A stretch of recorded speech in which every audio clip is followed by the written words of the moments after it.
Hey, welcome to the Four Wide Racing thumbnail tutorial. Hopefully with this tutorial you'll be able to easily create a thumbnail for the max speed broadcast, so you can show up on the ticker on there, even without any photo manipulation experience. Hopefully this will help you out. I think obviously the first thing you're going to want to do is go take a picture of yourself uh, from, I guess, chest up, just a profile picture. I took one of myself, and just a few tips of taking your photo. Uh, Preferably a blank background, like a wall or something. It's just easiest to avoid weird lighting, and then as much lights as you can. And then if you live by yourself, just hopefully you have some sort of tripod or something you can lay your camera upon, or you just have a buddy take a photo with your phone.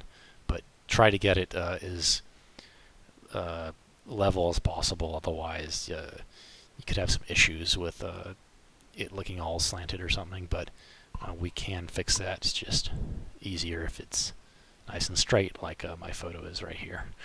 Once you've taken that photo, go and download a program called the GIMP, unless you have Photoshop, which if you have Photoshop, you probably know how to do this already. But the GIMP is free, despite the funny name. It does almost everything Photoshop does. So just search for it, go into and download the latest version of whatever your operating system is. And when you download and open it, it should look, hold on, something like this. Then come into your first step is going to come into File, New, and I've already got it set into here, but you want to change the width to 300 and the height to 351. Those are the parameters apparently set out by Max Speed, and we need to adhere to them, and it's easier to just create the image with that size instead of having to resize it later. And you'll press OK once you've done that, and then go back to your place where you've saved your images. And the easiest thing to do is just to drag the image into your workspace.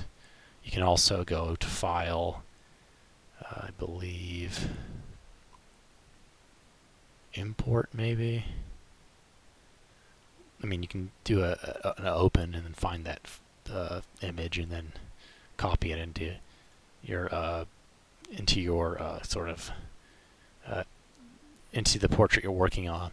But I think this is the easiest way to do it for newbies. Then you click this icon here, the scale tool. You can also go Shift S, and once you have the little icon with a square going to a bigger square looking thing, you can just get that and drag on your photo down towards the right corner of the screen to get it smaller. And then the GIMP is a little funny with how it resizes, so you'll have to, once it gets kind of like this where it's hard to work on anymore, you want to click Scale.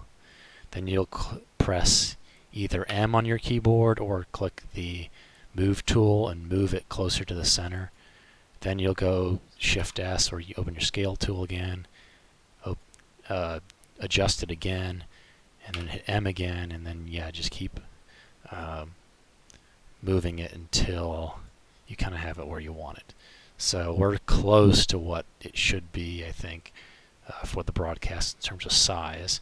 We have a whole bunch of excess on this image, which we're going to crop out in a second and get rid of the background. But I think if you just go for something sort of like in the broadcasts of NASCAR, where it's pretty close to the start of their shirt or just near their shoulders, like Eric Jones's goofy looking ass right here, that's sort of what we're going for. So if you go back to scale, make it like maybe a little smaller, scale it again, move it, and you can just take this slowly, scale it, go back to your move tool, and then we're pretty close to what we want. I may just go a little smaller. So that looks pretty good right there. Next we're going to, well, the first thing we're going to do next is click on the white background underneath. This is your layers section. So we're basically going to create a transparency layer so that when we cut the photo out, there'll be something underneath it which will enable it to be see-through. And you'll right-click on that white background and delete that layer. Then you'll come to this little icon right here with the little page and the plus. Click that, create a new layer, make sure it's set to fill with transparency, press OK, and then click on that layer, drag it beneath your image. So we have our image, and then we have a layer.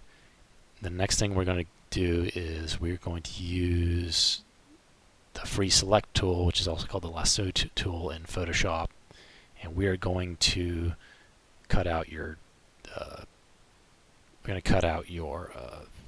thumbnail. Although I may just want to move this and make it centered. There we go. And if you go back to the free select, it's also easiest if you zoom in quite a bit on this part. You either click the Z button or you click the zoom tool. So we're nice and close on my dumbass looking face. So then we go back to the lasso tool or the free select, and we're just going to click once, and you're going to see a line appear, and you're going to click again to make the first segment. And we're just going to keep on making segments around the edge of the image so that we kind of crop out what we want. And if your hair is all messed up like mine is, you can kind of cut into that, and it should look okay for the scale we're working with here. So you just go right around the edge of your head, ignoring the shadows. We just keep going, keep going, keep going, and then once you get to the edge here, you can kind of just go into the gray here because it doesn't really matter. And then now we've selected the area we want, but we don't want the excess area around it. So we're going to go to select, go into select, click invert, and then we're just going to hit the delete key. Although that didn't work, that's because I've selected the transparency layer and not the layer of my head. So we select the layer of our head, we've got an inverse selection, we click delete.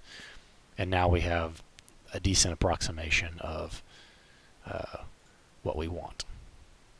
So if we also, as a tip, if you go and click this rectangle tool, that will that usually what I use to deselect a selection, otherwise it'll continue to be selected when you don't want it. But yeah, that's pretty close kind of to what we want. So we've got our image, we've got our kind of transparent image with your face in the foreground. Now we're going to go and File, Save As. We can call it anything you want. Maybe just Max Speed Mugshot, and then we'll probably add our iRacing ID to the end of that, just so that it's easier for them to figure out whose it is. I'm just going to put a generic letter in there, generic numbers in there. So, let me go back into that.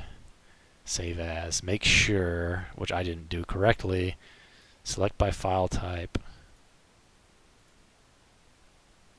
Oh, actually, hold on. Ignore that. This is different from Photoshop to GIMP. You have to go into Export. File, Export, and then it's already selected to PNG, which is the file extension we need for this project. But you can also click this plus right here and go into the possible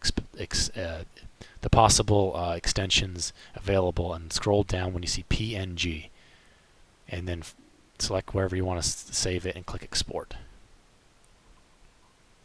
And then you shouldn't need to change any of this stuff. We just click Export, and then if we open up a wherever your pictures are, then we've got our mugshot right here. and that should work fine, although you can probably do a little bit better job if you take your time on cutting out the image. Now, the only other thing we might need to do is go into iRacing, click the helmet on the right side, and that way we can go to our profile and get our ID that we need to send max speed, presuming they have a software that sort of just assigns mugshots to drivers based on the ID. So there it is right there. Probably save it to the name of the file and then put it in the email for them. And I think Tyler had on the website somewhere the email address, but you can just send me a message or tag me because I know what the email address is if you're having trouble. So that's the tutorial there. Hopefully I don't sound like an idiot, and hopefully it works out, but yeah, hopefully you should be able to complete this tutorial without any image manipulation experience.